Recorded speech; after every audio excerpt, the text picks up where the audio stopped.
Okay, just sent that to you, Brad. Hey, buddy. What's up? How are you? Let's see. We've Hey. got, um, I don't see you. Your camera's not on. Is it Uh, on? yeah, it looks like it is. Okay, I don't see you, but let's see. I am, well, I'm gonna go get started. My bad. Our moderators, we should have been able to add them before we had, and they weren't populating. So I'm gonna try to figure that out. So let's get started and let you talk, and I'll fix this again about that visual. But let's get started.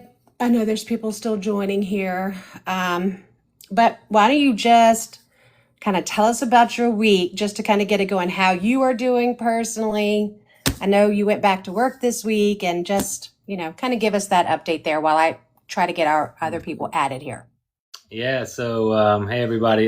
Yeah, this week's been a little bit crazier. Well, not necessarily. I think the first week was kind of the craziest for me, but yeah, back at work full time. I was in the OR all day today, and last night I did a 2 hour live stream with my cousin Andrew Christensen. He and his wife Judy do they're gamers for the most part. They do a lot of other content, but they're on Twitch TV. And as soon as as soon as Andrew gives me the link to that, I'm going to be able to post what we did last night. This morning, Chris Fenwick, the video editor that was on the ship, who gave us the footage of Amy dancing with yellow, was interviewed by Katie Beck with Channel 6 News here in Richmond on her podcast called Untold. He has some really interesting information on that interview, so I think people would be very interested to hear what he has to say. So just work. The 2 hour thing last night on Twitch, and then tonight I have another interview with somebody on Sunday. I have to look at my calendar and remember who I agreed to do an interview with. But yeah, Right. so still still a lot going on. There's a lot going on my mom and dad's side. They're not. One of my main intents of doing all the things I've been doing is to shield them from having to go through it. And they don't have, I won't say I have an easy time doing it, but they don't have as easy a time as I do with it. A lot more emotional, and that they've got enough going on right now. So they're actually working with Winsome Sears' office, Lieutenant Governor of Virginia. She's contacted the family and wants to help. So we're working on setting up a meeting with her. They're working on, we have a lady on our team who was really big in the federal prison systems, and at one point ran like 14 federal prisons. And she's been up to DC and met with Marsha Blackburn's office, and we're in the process of setting up a meeting with her. She's really big into the human trafficking ordeal. So, and then, our investigative team has been pouring through the emails and the voicemails that have been coming in. And, a lot of it is well wishes and prayers and a lot of nice things that people are sending. No leads, like, some people aren't sending things like leads, but there are some leads that we have to follow up on that are interesting enough. We have to rule out, the significance of them or not. So there's about 7 or 8 people on our team that, well, I'm going to add you and Maeve and Bonnie and all the others that are on our team now, doing a lot more stuff than I'm doing, I think. But yeah, so it's been as busy as it's been over the past 2 weeks or so. Yeah. I know, talking about your parents, you got me earlier when you said that she had read that post about, her being the mama. And I have thought about that all day long. Yeah, you got her with that one. Yeah, well, you got me today too with it. So I think they are joining us tonight. So Hi, Ava and Ron, and we just want to, we're talking to Brad a lot, but you know, we love you guys, and we're praying for you all too, and we're just really happy to see this happening for all three of you, really. Oh, thank you. But all right, so we're going to move on here. It may be possibly in the future we'll get um, them to join us on here to be able to add some insight as well from their perspective. So we had some people that were going to help us tonight, and we jumped on at 10 minutes till, and I kept trying to add them as the moderators, and their names never populated. So I don't know if I can get Maeve on here, but I'm going to try that. But you did post about this yesterday on X, and these were two new initiatives that have come out. People are constantly asking how they can help, and we have, of course, been pushing that GoFundMe. We have, of course, been pushing the two petitions, but these were two new initiatives that have come up that Bonnie and Maeve have been working with your family with this week. You did post about it on X, so some people may have already seen it there, but we do have it in the link tree. So up in my bio, I don't know if it's on, I didn't check yours to be honest with you, but I know in the link tree that I have in my bio, there is a link to these two new volunteer opportunities. And well, there's two, and I love the way that they've named them. The first one is Project Miata, after her Mazda Miata.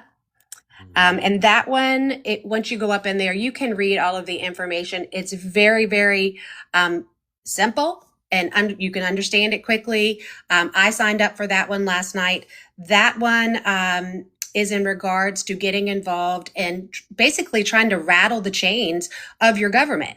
Whether, you have people here locally in your county, whether it be from the Chesterfield County, Board of Supervisors on up, whether it's your House of Representatives or your senators or your governors, all the way up to your president, that we can be rattling their cage and getting their attention and saying, hey, we want you all to direct the FBI to open this case back up, get a new set of eyes on it, have new people. Do you want to talk about that real quick? I didn't ask you if that was okay about the conversation that went down this week between your mom. Sorry. With Lieutenant Governor Sears? No, I was talking about the FBI, just about like that's why we really need that help, of getting people to, because I didn't feel like that conversation went well. So No, I don't think it did. I mean, basically, what I took from it, it was probably an hour and a half, maybe not quite that long conversation, and Agent Sheridan, the one that you see on the docuseries, among other things. And I think most importantly, what struck me the most was that, she told my mom, quote unquote, Mrs. Bradley, we just don't have any evidence Amy left the room. And it got pretty heated after that. And my mom said, well, you absolutely do. You have the first eyewitnesses that saw Amy and Yellow go up the elevator that morning between 5:30 and 6, yet you failed to interview or question the mother of one of the two girls who let them into the room shortly after 6 a.m. to corroborate their time frame.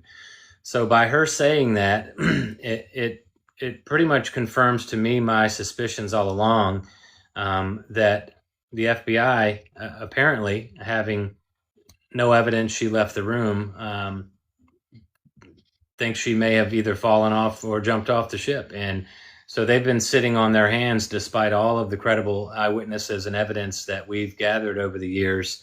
And so we're looking for some new help because we haven't gotten any.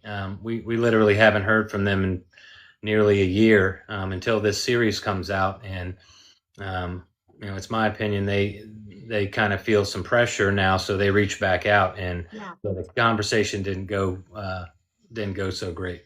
Right. So that first one, that Project Miata, will be one where you can get involved and you can be making phone calls, you can be sending emails, doing what you need to do to get the attention, to get the FBI. I'd like to see a whole new set of people on this case with a whole new set of eyes, with a whole new, mission.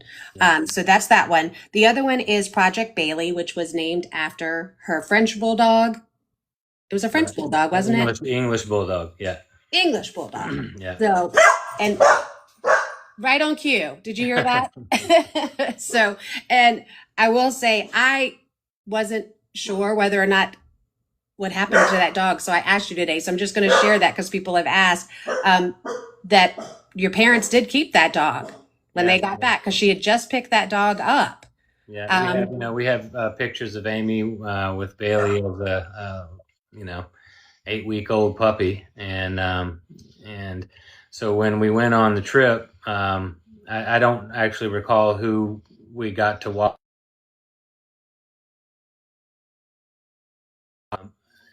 But we someone took care of Bailey for us. I think it was probably Erin Cullither, my ex-girlfriend, my girlfriend at the time of the trip. She was at the house taking care of things.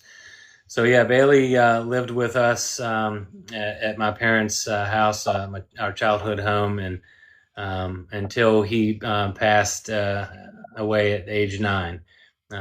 So it was. I think they determined he had a heart attack one day sitting in the backyard, and that was tough, obviously. But we lived for 9 years with baby gates separating the kitchen from the living room and the dining room, and I think each of us took turns falling over those gates over the years. But yeah, he was awesome, and so we took really good care of him, and he made it to about age 9. Well, I will tell you, was that Aaron McCullough that was just calling you? Yes. Yeah, because then he just called me. So I am. Hold tight. There are some people that would love to get on here just to say hi to you. So I'll leave that up to you in a second. But I feel bad because Maeve Donnelly was supposed to be coming on here, and I was looking to see if she was even in there that I could accept it, but it's not. So, sorry, Maeve, but you do get a huge shout out for everything that you did and that you are doing. But the other one is the Project Bailey. And so when you go on that link and click on it, you can read about that as well.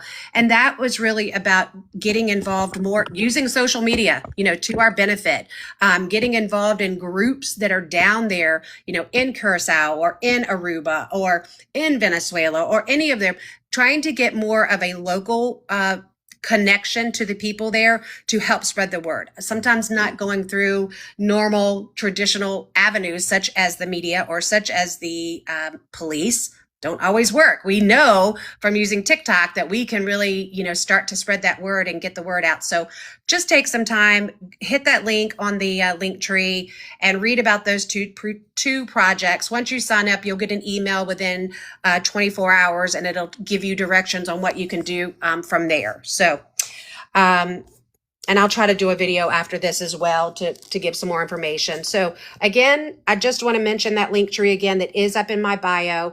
It does have the GoFundMe. People are still asking about those funds. And I just want to be clear. These leads are coming in. They have to be followed up on.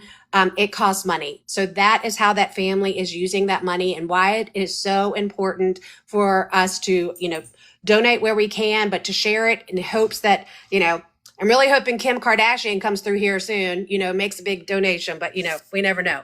Hey, Sandy, just so you know, Maeve just texted me and said she's been on here and trying to get in. Her username is Find Amy Group. If you see I know. We were on for 10 minutes and I went through every single one of their names and it's not populating. And even when I look at like under guest or anything, they're not there. But you have people like Aaron and Brian that are sitting there wanting to say hi to you. So I'm like, trying to get through the important stuff here first, though, before we have a little, I guess, some fun with this.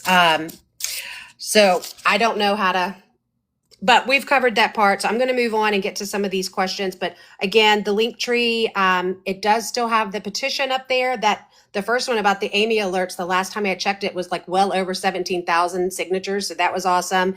You still have the second petition is up there. The website for Amy Bradley is missing. If you want to go there to just read and get information and insight, it will tell you something about having to register. You don't have to. You can literally just click on that and see everything on there. You also have a link to if you want to send leads or tips or any information, you have two routes. You can either call the phone number, which is 804-789-4Amy. That's 804-789-4Amy. Or you can send it by email, which is amybradleyismissing@gmail.com. I see you tagging Brad. I see you tagging me. We appreciate it. I like to visually see things, but I just need y'all to remember to send it to the email because we're not the investigative team. Like, we're just the ones that are pushing the message, but we really need you to send that information. Send it to us, but make sure you're sending it to that email as well. Yeah. There's a link up there also about the Facebook group. That's Bonnie and Maeve that are helping us out. They're over there on that. And they can, you know what? I bet they'll put up a post after this about the volunteer opportunities because that got messed up tonight. So definitely check out that Facebook group over there. We did record the live last week. We, of course, are recording the live tonight. And we will upload that on YouTube. The YouTube page is at Amy Bradley is Missing, which is all one word, no spaces. And you got Brad over on X as well that is doing a lot of things. And he is at BradRad5 Bradley. So BRADRAD, the number 5, and then his last name Bradley. So you can follow him over there as well. All right, so I'm going to move on to some of these topics so that we can get through it. Let's start with the $1 million question, the $1 million reward. Yeah. With Mr. Ethan Klein. Like, where are we at? Yeah, I don't know. I mean, I saw that post. A bunch of people sent it to me. We've all seen it on the team over here. And I tried to reach out to him through TikTok. And, of course, I've never been a big social media person, so I'm not very adept at it. But I've not yet heard back from him. Obviously, it was an amazing offer. And I found him to be sincere when he said it. But we've not been able to get in touch with him. But that's certainly the largest sum of money that's ever been offered for anything related to the search for Amy or anything like that. So it was incredible. I hope he reaches out or we're able to get in touch with him at some point. All right. So TikTok people, if you all have a connection and can put him in touch with Brad, that would be fantastic. All right. So I'm going to move on. We have been compiling your questions all week long, whether you were sending them by email or sending them through direct message or commenting on all platforms. We've been compiling. So we're going to start there. We know there's probably more questions coming in, but it's a lot coming in at one time. So these are where we're going to start. We can always look back at some of these and if we haven't touched on these. So we're going to talk about some tough stuff tonight, but I think it warrants it because it's just a part of the story. So I'm going to start off right off the bat. Let's talk about the lawsuit. Okay. Well, first of all, I'll preface with a disclaimer that I'm not an attorney. I'm not legally informed. That was a long time ago, not reviewed any of the documents. But what I recall is that we had to go down to Miami because apparently if there's any lawsuit involving the cruise lines, it has to be down where I guess all the maritime law is. I don't know, for some reason, I don't think there was an option to do it elsewhere. So we went down there and sat through depositions. I think I recall my depositions just for me were about 13 and a half hours worth of questions and answers. Of course, we all have imperfect memories and lack the ability to memorize everything perfectly. So I think there were some inconsistencies in my testimony about names I got mixed up from all you have to understand when we're going through this over the course of the first year, there were hundreds of people and investigators and uh, I mean, eyewitness sightings, and I mean, you name it. It was a difficult thing to keep up with. Meanwhile, I'm living my life and trying to go back to college and working and all that kind of stuff. So basically, in a nutshell, the case was dismissed before it ever made it to court. From what I understand, it was basically a technicality where the defendants, the attorneys for the cruise line, um, accused us of defrauding the court because we, I guess, didn't include every single eyewitness that we had gotten. We get calls about Amy working in a car wash in Topeka, and I think I saw Amy in a Hardee's in Arizona, and this went on for months and months and months and months. Those, sightings, and we had investigators working with us, were not deemed credible or significant and weren't pertinent to our case. So what we discussed, and in no way did they give us the opportunity to list everything from A to Z. I mean, that we answered their questions, and in my opinion, it was kind of the fix was in. You have a $1 billion corporation working against a 3-person family that doesn't know what they're doing, and they got the case tossed. I've seen people say we were charged with perjury and all this kind of crap. It's not true. That none of that ever happened. Our family, me, my mom, my dad, we've never had any interest in deceiving anybody. That doesn't serve our purpose. We've tried to tell the facts as we recall them and as we know them to the best of our ability since day one. And I don't understand the community online. I know we talked about this a little bit last time about the dichotomy of good and not so good on the internet, but I don't understand the focus on picking my family apart when it serves absolutely no purpose, and doesn't help in our efforts to find Amy or anything that we're doing.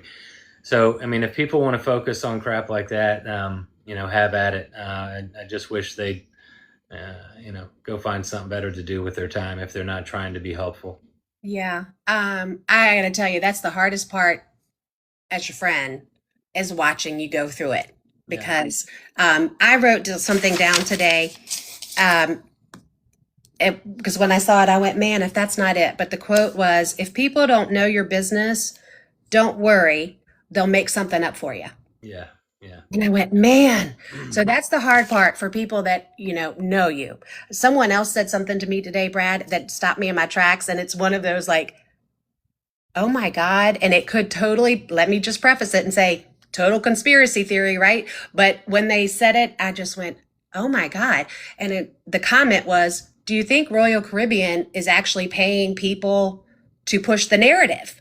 I've thought it. I don't And know. I thought, oh my God, because they are so insistent about it. They just keep saying it. And I'm like, man, we've already, Yeah, answered these it's like questions. there's an attack campaign on one side of the internet that seems to be hell bent on discrediting my family and me and my parents, and it's tough to not to look at it. I mean, it's every third or fourth video you see. Of course, I still would say that the good far outweighs the bad from what I've seen. I do agree with that, Yeah, but it is still hard to see you go through it. that thought did cross my mind, though. I mean, I don't. Who knows? Anything's possible, I guess. Yeah. Some of the other things that have come up again, and these are the not so fun ones, but I think, just maybe clarifying it so that they understand. The one about there being a different story in regards to the Hulu and the Netflix documentary about when you heard, what you thought was Amy. Yeah. Do you want to add any of your friends, by the way? Because they keep messaging me. I don't know how to do that, Cindy. I have them and they're asking me to, but I just don't, we didn't talk about that before we got on here. So that's why I'm like, but they keep asking and I'm like, I don't know. So I mean, it it's doesn't bother me. it's your Aaron McCullough, it's Brian McCullough, and it's people that love you that probably just want to support you like me. But Yeah, I'm okay, fine with it. That's all good. okay, I'll Yeah. add that. So while you're doing that, I'll Yeah. address the question that you posed. So I've seen this question probably 300 times, looking through things, and again, I think it's basically people trying to discredit me and saying that I'm changing my story and I'm making things up. My story has been the exact same that I've told since that day. Um, I'll tell you what happened, and then I'll tell you why those shows are different. So we were sitting in a car, just in case there's any confusion, and we're sitting at a stoplight. We're waiting to turn left. We're in a fairly busy intersection, so there's businesses, there's people walking around the streets, there's cars going every direction. And my dad, I don't remember seeing this, but my dad says there was a Subway, sandwich shop somewhere right there in the intersection. And as the cars, so we're sitting here at the stoplight waiting to go left. As the cars on the cross street were turning in front of us, that's when I heard Amy call my name, and it was not a mistakable. I mean, it was one of the most obvious things that's ever happened in my life. I mean, there was no question in my mind. So what we did, and I wish we, half of us had gotten out on the street and looked around, and half of us followed the car that we all ended up following. But we did, in that moment, what we thought was the best thing to do. And we, it seemed like to us that she was calling my name from a passing vehicle. So we did a U-turn and followed that, the car that passed us. So she could have been standing on the street. She could have been in another car. I don't know. But that was the scenario. It was at night. It wasn't during the day like the old Hulu thing where we're walking around on the sidewalks. We were sitting in a car at a stoplight. And so Netflix portrayed it as, while they're telling that story, like we're on this back road with bushes on both sides, nobody around, and one single car passes us. That was portrayed accurately also. So, people just need to understand that we don't have any control. Hey, Aaron, turn your microphone off. Yeah, be We quiet, don't Brian. have any control over how these production companies portray the reenactments. I mean, it's not because my story changed or my dad's story changed. It's because they just showed it in such a way that it didn't happen. So both of the documentaries were inaccurate in that regard, and there's no discrepancy on our end. Okay. The other one about your dad coming about coming to the club to get you, and then others saying that they were in the bed. So explain that one so they can get straight on that one finally. Yeah. So, people, the problem with people is they think they know what they're talking about, and then they go running their mouths about it, and they're just misinformed. Yep. So the night at the pool party, and I'd literally forgotten this part of the story. I mean, again, 27 years worth of stuff, and time goes by and you forget little pieces here and there until you're reminded. But during the pool party, we're all dancing. Everybody's having a good time. At one point, I ended up, I think, dancing with this guy's wife, and he kind of, raised up on me, upset him apparently, and said something to me. I don't remember what he said. But I had told Dad about that after it happened. I was like, man, that guy just almost got me. So, Mom and Dad went to bed. We go up to the disco, just like everybody knows. Around 3:00 in the morning, my dad woke up and neither one of us were back yet. And, he knew that I had that little confrontation earlier and came up to the disco to check on us. He didn't come get us or tell us to come in. He was just making sure we were okay. So he comes in, we talk, I point up and show him where Amy is, and he's like, okay, good. I just wanted to make sure you guys were okay. And I'm sure he said, why don't y'all come on in? And it's getting pretty late. So, he went back to the room, went back to bed. This thing about him, like, I don't know where the story comes from where he made me go to bed and he stayed out on the balcony with Amy. That's just false. So yeah, he did come up to the disco around 3 and make sure we were okay. After he confirmed that, he went back to the room, and then the story progresses as everybody knows it from there. Okay. The couple of quick questions that we can get through. Did all three of your family members take lie detector test? Yeah, not on the boat, but when we returned to Richmond, we had to go to the FBI office and some building in downtown Richmond, and we were all three individually polygraphed. Yes. Mm-hmm. And no cell phones, or did we didn't? We did have cell phones at the time. I mean, I had a flip phone. We didn't bring them with us because it's international. There's no Wi-Fi or anything like that, and they they weren't going to work. So we didn't have our cell phones with us. But yes, there were cell phones around at that point in time. Okay. Another one is about. Can you be very specific? And I know you sent me a photo of the one of the Tasmanian devil, so I'll post that after this. Okay. But can you be very specific about where those tattoos are located? Yeah, and so the baby Tasmanian devil is the body color is purple. He's got a beanie cap with a little spinner on top of his head, and he's spinning a basketball on his finger. That is on her right shoulder blade. I'm pointing to my left, but it was right back here, right over top of her shoulder blade. It wasn't on her shoulder or on her inner arm or anything. Right on the back of her shoulder.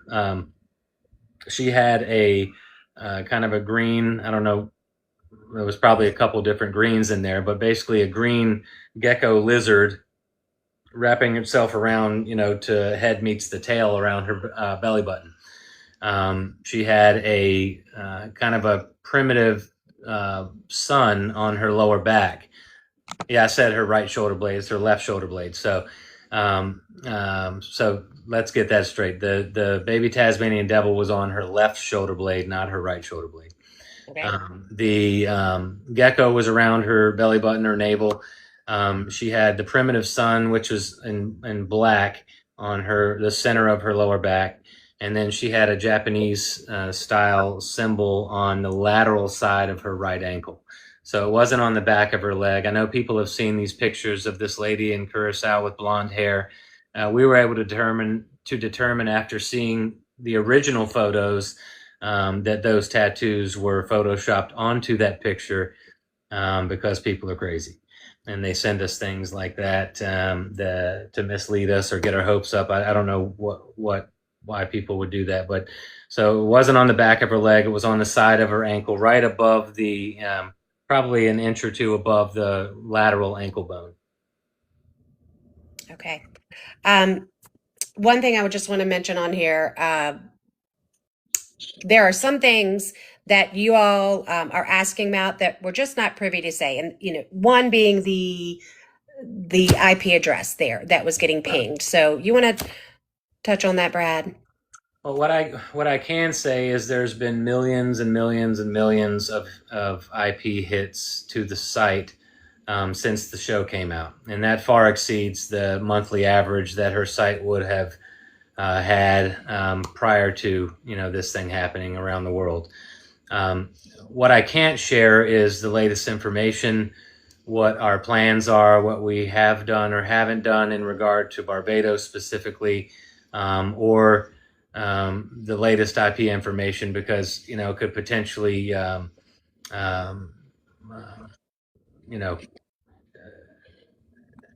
alter the integrity of the investigation. Compromise is the word I was looking for, but so I've been asked not to share that information at this point, and we're working on it. It's a lot of information to go through, and well above my head as far as the computer programs and things that are necessary to look at that kind of stuff. But we have a couple of computer experts on our team that are going through it, and they've narrowed some things down and gotten rid of duplicates and all that kind of stuff. But it's being worked on, but can't be shared with the public at this point. Okay. So I just wanted him to explain that because I see y'all are asking that one nonstop, and I do, I keep saying sorry, but we can't. So just understand that, something like this going on, we try to answer all of your questions that we possibly can all the time. But if we tell you that there's a reason why, just know that there's a reason why. And we're not trying to be deceitful or anything like that. But as he just said, it's about the integrity of the investigation. So, when we're able to give you more information, we will, but we can't. Okay. So some of the other questions that have come up that we wanted to kind of dig into was people are constantly asking about why you all flew home. Yeah. Yeah. That's a tough thing. I mean, when this happened to Amy and our family, fortunately, anyone that would ask that question obviously doesn't know what that feels like, and they don't know what the hell they would do in that situation. I promise you. Everybody says I'd do this, I would have done that. Yeah. So Monday morning quarterback, we were an absolute disaster as a family. We couldn't eat, we couldn't sleep. Like I said before, we couldn't stop crying. We were throwing up. We were anxiety and stress, and we we couldn't handle almost anything. I mean, living each day, each day was tough to get through. Not to mention that Amy disappeared when the ship was in Curacao. Right.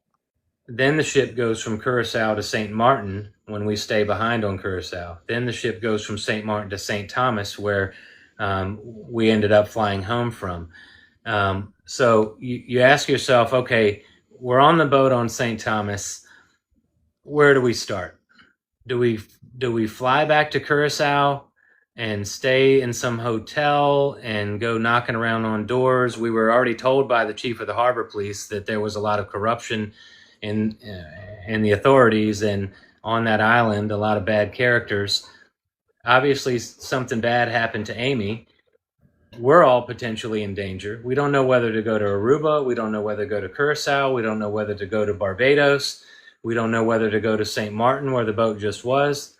The company, the president of my dad's company, Mike McCord at the time, I remember, us sitting together, and he says, look, you guys, you don't want to go get off this boat in San Juan, and there's going to be a media circus and all this kind of stuff.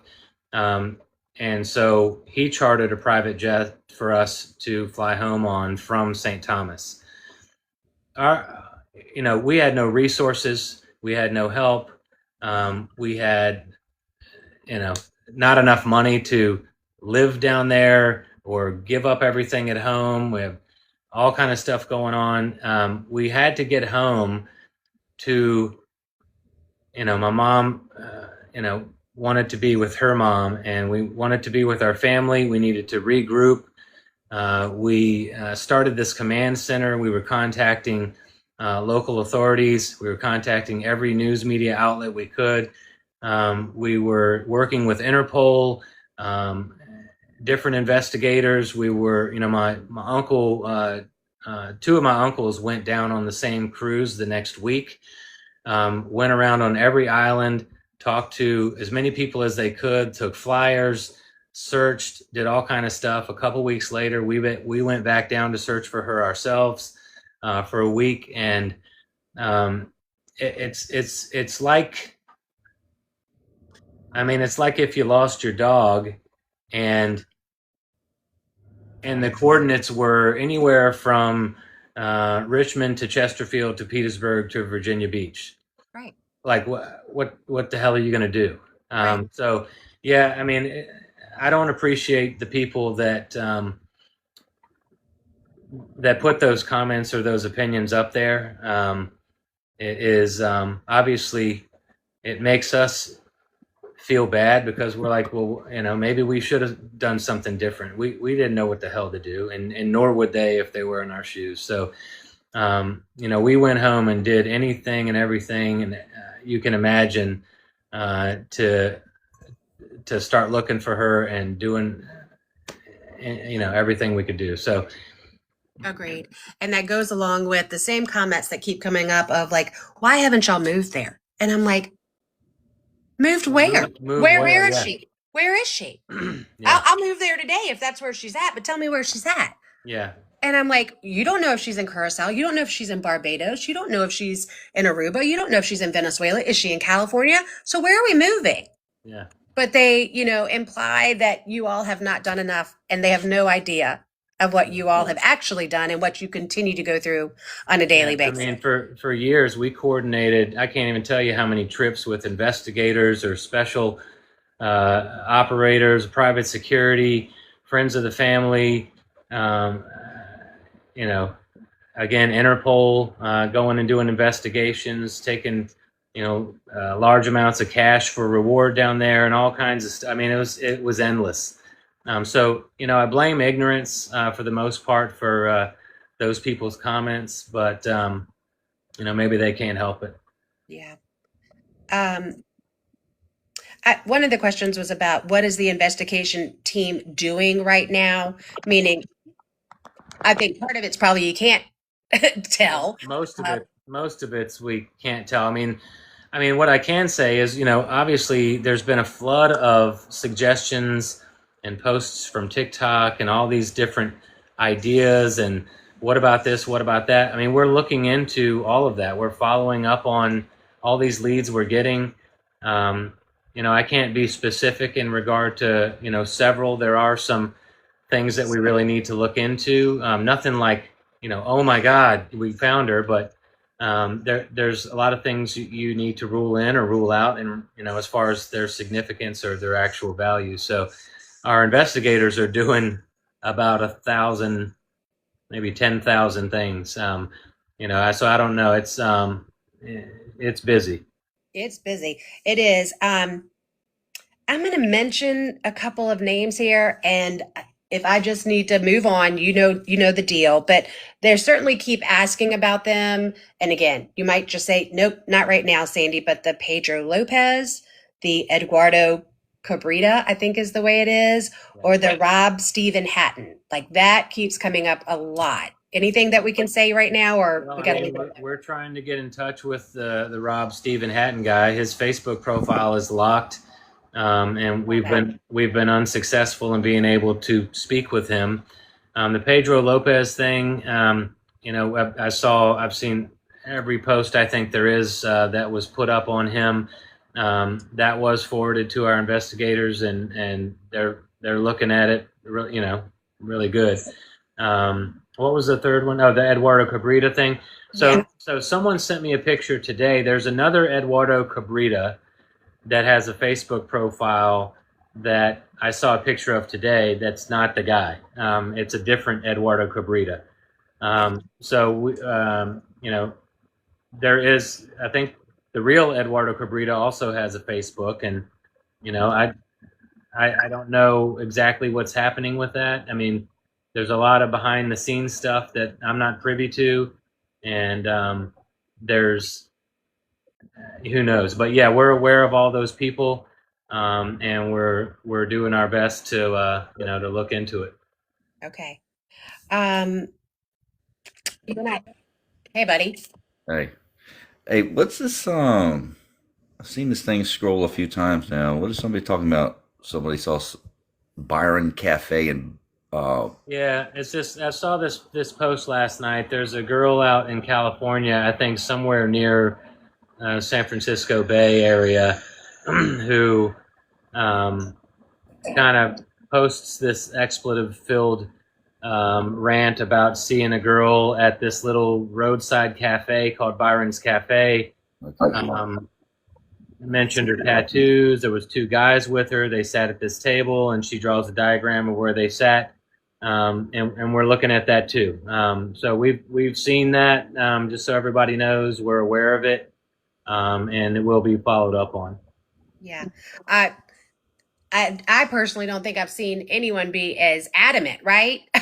Like she was very, very impactful in the way she was speaking, but at the same time, I think that's why I was asking even myself clarify that tattoo. Like, you can't see that tattoo if Amy's walking towards you, you can't see that Tasmanian devil. Right. It's not on her shoulder out here. It's Yeah. not, you'd literally have to be behind her. So, I was listening to that. I listened to the whole 8 minutes. I did. I listened to every second of that, but I don't know. That's the kind of stuff that makes you go, I don't know. And now the place is closed down. So Yeah, she apparently the girl looked up like a week after she got back from being there. She looked up the cafe, and it says permanently closed on the online, website thing for it. So, I don't know. you and I started talking about this one earlier, Brad, and you were like, you know what? That was a reminder for me about the third person that was up there in the disco. Yeah. So there was another girl named Elizabeth. First we have the two eyewitnesses, Crystal and Lori, who were on the pool deck or the top deck and saw Amy go up the glass elevator with Yellow into the Viking Lounge, which was the dance club. What the docuseries didn't include was there was a third eyewitness named Elizabeth, whose last name I'll save for now, who was inside the Viking Lounge. Apparently, so she gave testimony during the grand jury in Richmond years and years and years ago, 20 plus years ago. And she basically says that she was on a medication that, unfortunately, that during her cruise, she wasn't really able to be be out in the sun. So she spent the majority of her time in the Viking Lounge because the entire circumference and perimeter of that lounge is all windows. So she could see the island, she could see the water, she could see the pool deck and the activities and all that stuff. So she spent the majority of her time there. She was in the Viking Lounge very early that morning and testified that she saw Amy and Yellow get off the elevator together. They go up to the upper level where she was sitting the night when I left. She was up in like the upper level of the thing. So they were up there, and then Yellow came down to the bar, fixed a dark colored drink, quote unquote, and gave it to Amy. And then they walked toward the back where she could no longer see them. And at that point, apparently there was a bartender there too that was present, and his name was given to the FBI or the grand jury. The girl Elizabeth also said that when this happened, a young girl who she estimated to be 18 or 19 years old or so, who I guess she assumed was an employee of the ship in some capacity, came out and was yelling, "Senorita kidnapped, Senorita kidnapped." So that's not only two eyewitnesses that saw Amy and Yellow go up the elevator to the lounge. We have a third eyewitness that saw them get off the elevator inside the lounge. And that girl states that Yellow gave her a drink and then walked into the back where she, lost sight of him. It's unbelievable. And then you get a phone call 4 days ago saying, we don't have any reason to believe that, it's from the FBI saying that. And it's like, what? Yeah. Like, it doesn't even make any sense. So that James Renner, is that his last name, Renner? Yeah, I think so, yeah. Yeah. That, he's done a lot. And he's done a lot of stuff. And sometimes I watch it and I'm like, you're way off base. You know what I'm saying? And sometimes I'm like, huh. And I will say that the one that he did yesterday, there were some parts in there that is very insightful.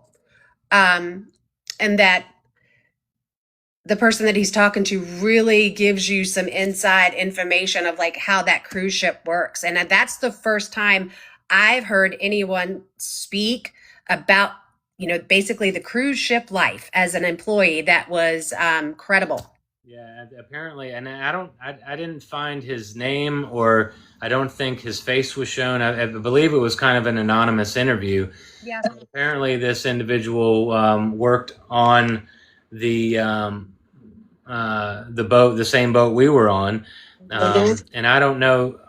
I'd have to look back. I didn't memorize the interview, but whether he was on the boat we were on at the time, or whether he just worked on that boat before or after. But essentially, he goes on to explain the level of involvement, not only with a great number of the crew in regard to drug trafficking operations, that he claims happens on all these boats, but the local authorities, customs officials, police officers. I mean, you have to know these cartel groups and these trafficking groups have, everybody on the payroll. He kind of walks through how one would go about finding drugs on the boat, and all these different explanations of how things are done. So it was an interesting interview, and I will agree that there's a lot of stuff that I'll call him the person that was interviewing him does that is disagreeable. Yeah. Yeah. I think, people still keep bringing up, whether or not she was trying to score, something. I don't even know if you remember this, but do you remember Dean and Tony and Chuck? All right. Yeah. Do you know that they were my cousins? I think I did know that. Okay. So back then it wasn't big news, but if you'd ever asked me if they went missing on a cruise ship, if there might have been some, trying to score something, I'd have said, yes, most definitely that's what was happening, right? Like, it doesn't make sense for me with Amy. And anybody that knows her, truthfully knows her, and is not just out in the world speculating, would say the same thing. But listening to that guy talk about how it could have happened and all of that just made my mind go, wow. But the things that he really started hitting on that hit home with me, he was like, Hey, Sandy, I'm sorry. There's somebody reading really, really rude on here called Rupert Gamerboy. Everybody wants him blocked. He's being as racist and disgusting as possible and distracting everybody listening. Cynthia Owen is on moderating, so hopefully she'll be able to grab it. Thank you, Cynthia. So but that, like, the safety report and him saying, like, it's not just about catching Yellow on the video, being out there at 3:30 in the morning. He's like, you have to take that one step further and think about everybody that was in there that was allowing him to be in there, because the bartender would get in trouble for him being in there and the security people would be in trouble. Like, they all should have reported him. And that's what he was saying, is like, that's how you see that the whole entire thing, it wasn't just one person. Yeah, because, I think the importance of his interview is not to say Amy was looking for drugs, because that's the last thing I think. Amy drank alcohol and smoked cigarettes, and that's all I ever knew her to do, from the time she started doing that as an older teenager. But there's really no part of me whatsoever that believes she was talking about drugs or asking for drugs or looking for drugs or planning to find drugs. I don't see it. But again, the importance of that interview for everybody is to realize the level of involvement and how many people on those ships are criminals. I think, people that go on cruises, they have very much so a false sense of security to the nth degree. And it's a problem, and I think it's a well-known problem. And unfortunately, I think these cruise lines are well aware of it and certainly not interested in putting a stop to any of it. That's something that people should know. Yeah, very insightful, though. And the whole entire time, I just wanted to take that and send it directly right to the FBI, though, and say, this is everything y'all missed. Everything you didn't investigate and figure out and know back then. Like, here you go. He's telling you how it works down there. So I could understand why he was being anonymous and not giving his name. But at the same time, I'm like, that's the first time you really heard somebody talk about it. For me, that's the first time I've heard it. So it was a good perspective. The other two things, I've got two more on here, and then we can look. If you have seen any questions that are coming through there that you want to answer, by all means, jump in. I don't know if you've seen anything on there that we haven't been touching on. I'll answer one that I just saw. I mean, I've heard there's been several people over the past week or so that are interested in what Amy and I talked about on the balcony. Yeah, that one comes on. And I've said it, in a number of interviews. We were out on the balcony for, and I don't know the exact time frame. Again, we were out there at 3:35 and then 3:40. I think I went to bed shortly after 4 a.m. So we're out there for 20 minutes, and we talked about what we did that day. She was asking questions about what we were going to do on Curacao, because I had been on one cruise previously, and I explained to her that, like, I don't know, I've never been there. So maybe we can do some jet skiing or parasailing, or I don't know whether there's hiking or go to the beach. We were just kind of small talking about the next day's events, and at one point during the conversation, she was like, I don't remember exactly what she said, but she basically was like, yeah, Yellow tried to grab my boob. And she didn't seem very much bothered by it. She just made it clear that she was like, yeah, that's not happening, dude. And it kind of just brushed it off. And so, it bothered me, but, it wasn't a big deal, wasn't made out of it. So we talked about that for a few seconds. We're out there, finishing our drinks. And then by that time, I told her that, we were getting up in, 2-3 hours and I needed to go to bed. So that was all the conversation was about. Nothing pertinent to anything, really. Yeah. Go ahead. Did you see something else? Nope. Okay. And the other one was talking about your dad being so concerned, like, immediately. And I'm like, that's not actually how that's not what he said, even on the documentary. He didn't just immediately jump up and start screaming, "Where's Amy?" Like, that's not how that went down. But people portray that as if that's some type of signal, or sign that, I think, what happens is one person will post a comment, and then these other people will say, yeah, this person said this. And then it turns into, like, a fact apparently on the internet. But what I think what happened that morning is, Dad, having previously woken up at 5:30 or so, and then waking up at 6 again, and finding that she wasn't there when he had seen her half an hour before. We had been out super late. It was really early. It would be unlike either one of us to get 2 hours of sleep and then go somewhere. I mean, I'm over here just straight passed out on the pull-out couch, and he wakes up and she's not in the room. So he gets up and he's like, thinks it's weird. I don't think he's panicking at this point. And he leaves the room to go look for her. Didn't wake my mom or me.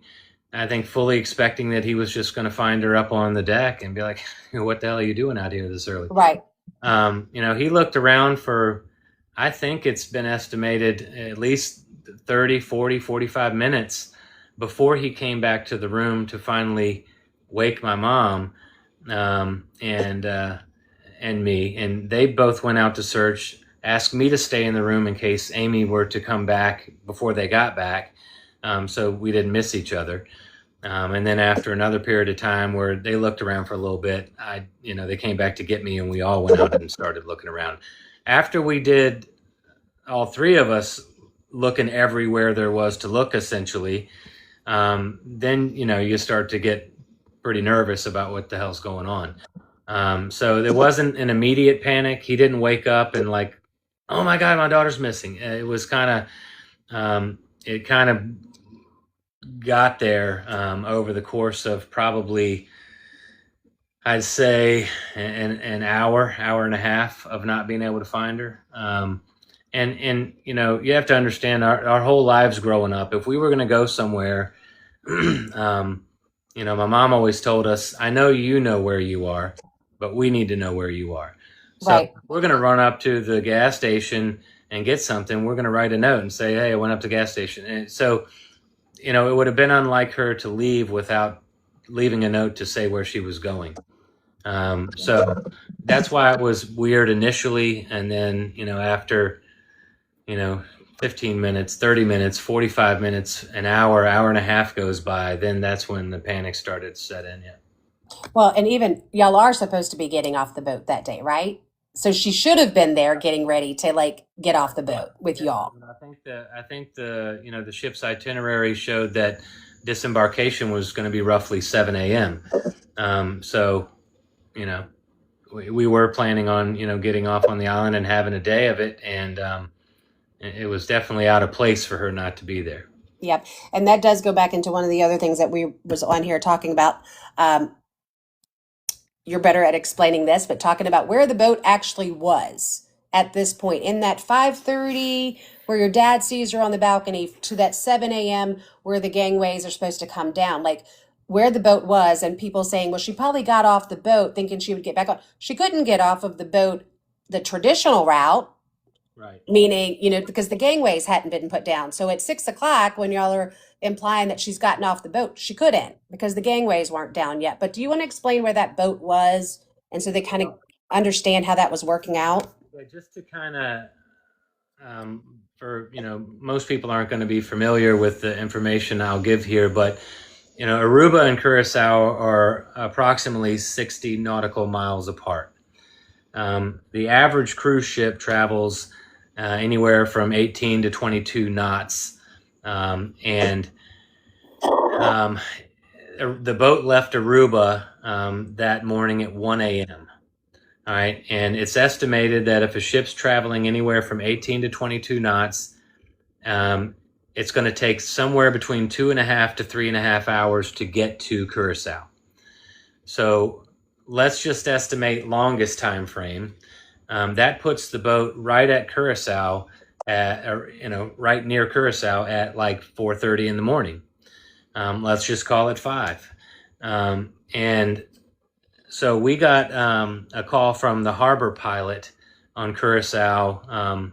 I don't know whether it was days or weeks after, or we got in touch with the guy who basically drives the tugboat up to the cruise ship, because at Curacao, it's mandatory that the harbor pilot board the ship before he hooks it up to the tugboat. The tugboat is required to pull the ship through the canal. All right, so let's say the boat's right in front of the island at 5 a.m.-ish. And basically, so the ship has to come, very gradually to a stop. So it slows down, for a period of time right as it's coming up to the mouth of the canal. And then it sits there for, 15, 20, 30 minutes.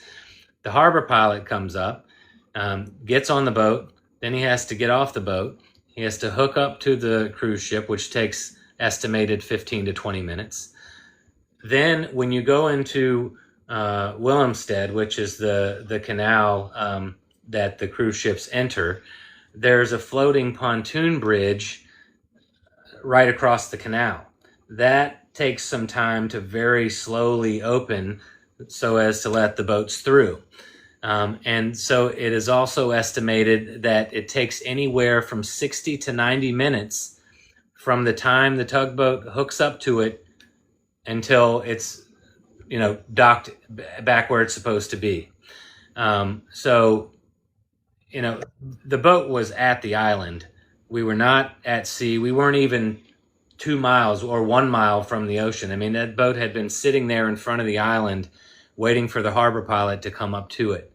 So, my dad, I remember when he's told me many times when he went out to look for Amy initially, it was right around 6 o'clock in the morning. And he's up on the walking deck. And again, he was out there for 30, 40 minutes looking around before he ever came back to the room to get my mom. He ran into one of his coworkers, a guy named Mike, right around 6:30 on the walking track, because Mike was up doing some exercising before the day. And my dad said as he's standing there talking to Mike, the boat is already sitting still. He didn't know whether we were tied to the dock yet, but we're already all the way through that whole process I just explained, and the boat is not moving. So at 6:30, you rewind 60 to 90 minutes, that goes back to 5 a.m. So that time frame of 5:30 to 6 a.m., they're in the process of coming. We're in the island. So again, that boat was at the island in the time frame that she disappeared. The coordinates that are shown on the documentary show this big white square with these red lines through it as far as the search area. But that that search area, in my opinion, it was incorrect. And the authorities on that island, whether they are to be trusted or not, confirmed that if she had been in the water, they'd have found something. And I think I hope that makes it clear. It is, and I think that visual of understanding, like we don't believe that she fell over, obviously, but if where it was, her body would have been found, and there's nothing. Like, you have to understand and see that visual to understand that her body would have been found. You were not out in the middle of the ocean. Yeah. So some questions that came in, I was reading. Was there a drink was her drink found out there on the patio? Do you remember that? I have no idea, actually. Yep. That just came through, and I was like, man, that's a great question. Maybe your mom or your dad might know that one. I did see the things asking about the cameras. So some of these things we have addressed before. So I'll just remind you that we did a live last week.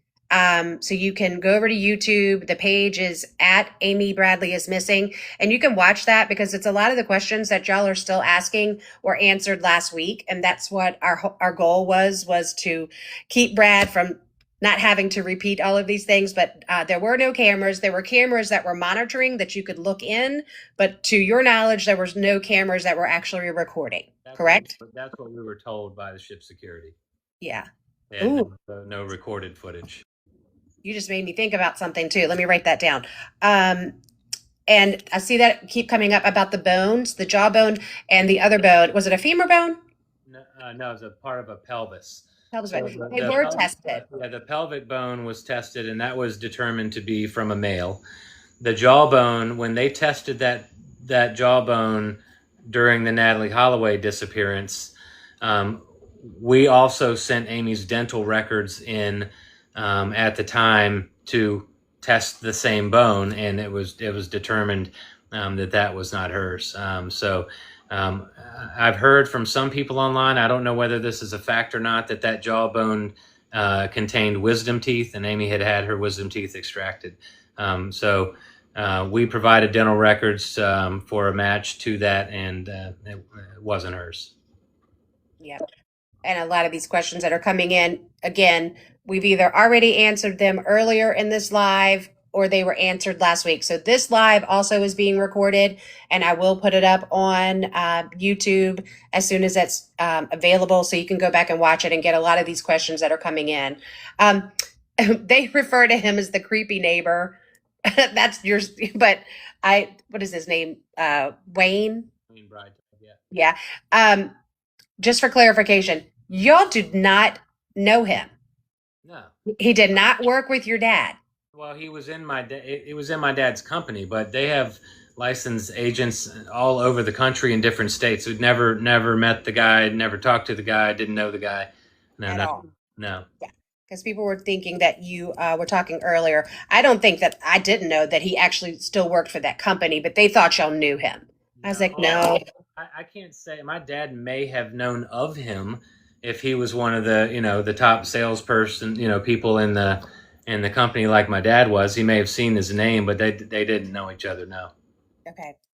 And then did you already? I was messing with about trying to get those moderators on and Maeve on earlier. Did you already touch on the whole the videos about being scrubbed? Did you talk about that earlier and I missed it? Not on this thing, no.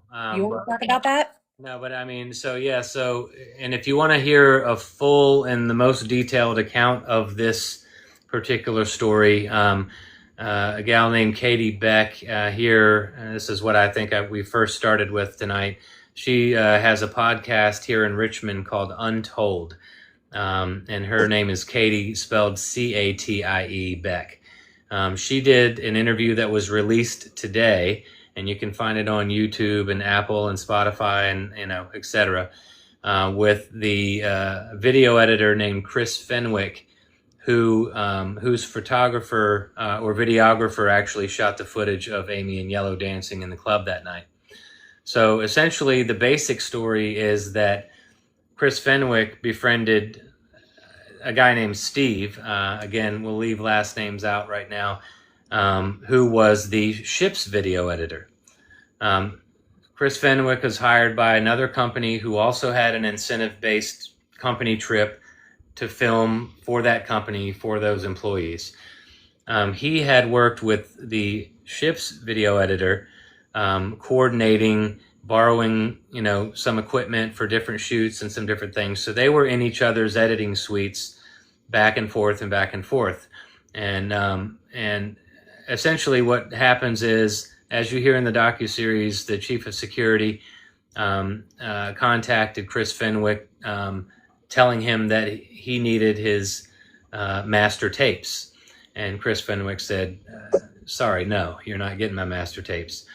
And so the chief of security then said, well, I'm working with the FBI and they need your master tapes. And Chris Fenwick was like, okay, well, great. Tell them to contact me. Of course they didn't. Next thing he finds out, and there's a lot more to the story. Again, if you go watch Katie Beck's interview with him on the Untold podcast, essentially what it comes down to is that Steve tells Chris Fenwick one day, Chris stops by his editing suite and he's like, hey man, what are you working on today? And Steve told him that the ship had asked him to delete, I don't know whether it was delete or scrub, any images of Amy from his footage. And so meanwhile, Chris is trying to preserve evidence in an investigation. The video editor, Steve, was asked to destroy potential evidence in an investigation. So that is what that interview is about. And it seems to me that at a time where you would think that the best interests of the victim and the victim's family would be front and center, I think what was front and center is eliminating liability.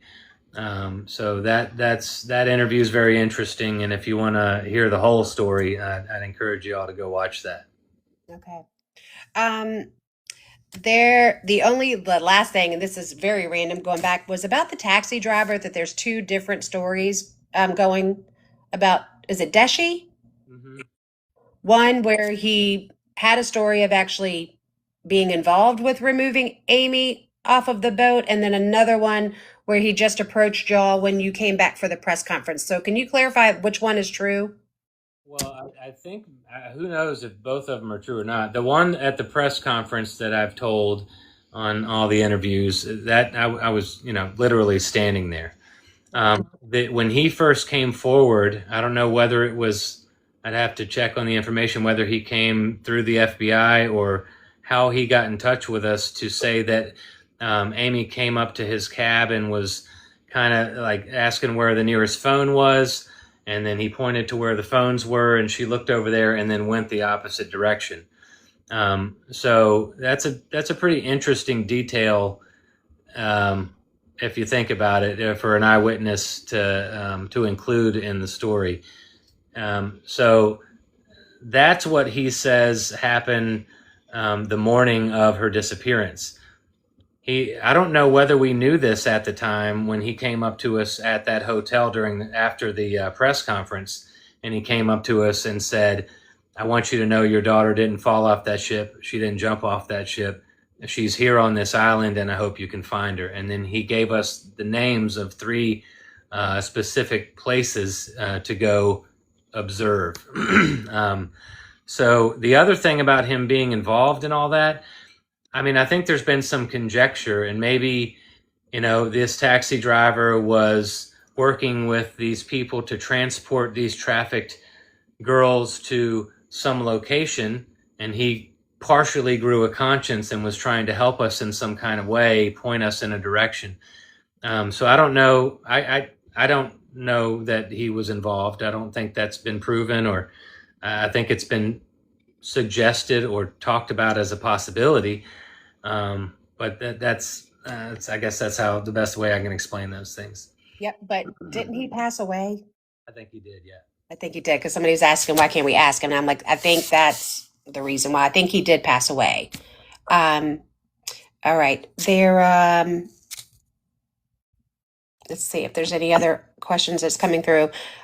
We've already talked about Elizabeth. I just saw that being asked again. We've already talked about that, so it'll be back in the live.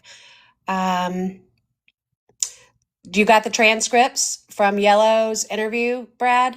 Yeah, I did. I did post on that trying to ask for people's help to get the full transcript. I think it was actually you who pointed out that on YouTube, there's actually the transcript is below the video, and I just didn't realize that. So I do have it. Thank you. I think what I'd like to get near closing with here is that obviously I've been happy to answer everybody's questions since this whole thing started to as best I can. I'm not perfect. I don't have a perfect memory. That's lived in my head for a long time, and I've, spent a quarter century thinking about it. I'm glad that people are interested in the details, but there's not many of the details that are asked about are valuable in moving forward with what we can do now to advance the investigation or the efforts to get renewed attention or reinvestigate these suspects or these individuals, to put pressure on your elected officials, whether they be state, local, or federal, asking for their time and attention to the matter. I think I'd like to turn the conversation more from asking about her shoes to paying attention to the eyewitness details, asking why the authorities dropped the ball and didn't do what they were supposed to do and haven't done what they should have done, in my opinion. And let's move forward in a direction that can affect some positive change. I mean, the details there's a zillion of them. And I don't think any answer to most of them, the vast majority of them are advancing our efforts here. Yeah. Like I said before on the previous live we did, maybe it was a different interview I did. Anyway, this is the first time that everybody has been paying attention in 25 years, and certainly internationally. Yes. And so with everybody directing their interest and their efforts to learn about the story, which again I think is great. I don't mean to put that down totally, but I would like to turn people's focus to what do we do from here? Because this is, in my opinion, and last night on the Twitch stream that I did, which I'll post a link for later once I get it, I made a plea to everyone who's been paying attention and to who's been involved, who's been sending us emails and information and tips and all that kind of thing. All the TikTok narratives and the stories and everything everybody's doing to help us and help Amy. When the news cycle changes and a new documentary comes out or something else crazy in the world happens and the dust settles and everybody kind of stops talking about it, we can't let that happen. I mean, there's been so much injustice in this case, not only directly, an injustice towards Amy in many respects, but something's got to change. We don't have, if people talk about trafficking, everybody knows it's a global crisis. It's a huge problem. Yet we still have a lack of international cooperation. Like, for instance, our FBI says we can't go interview Yellow unless he agrees to it. However, if the Grenadian government would cooperate with our government and work together, so we could make something, happen in order to protect not only American citizens, but people from any country that go somewhere else, and you have these jurisdictional problems or these sovereign country, you can't do any, that something's got to change there. And that's where I think the Project Miata, I think is big, because that encourages everybody kind of from a grassroots volunteer effort to push and push and push and push these people to make the necessary changes, not only so we can get help for Amy, but so that this can be this type of life that we've lived and Amy's lived, hopefully for 27 years, doesn't happen to someone else or someone else's family. And it's, I just want to repeat myself. The details are important. The times are important, but people spending time trying to pick me and my family apart about minor discrepancies or misinformation that they've heard that they really don't know what they're talking about, it's not helpful. And I appreciate everybody that has been doing helpful things. But I'd like to implore everybody to turn your focus to what you can do.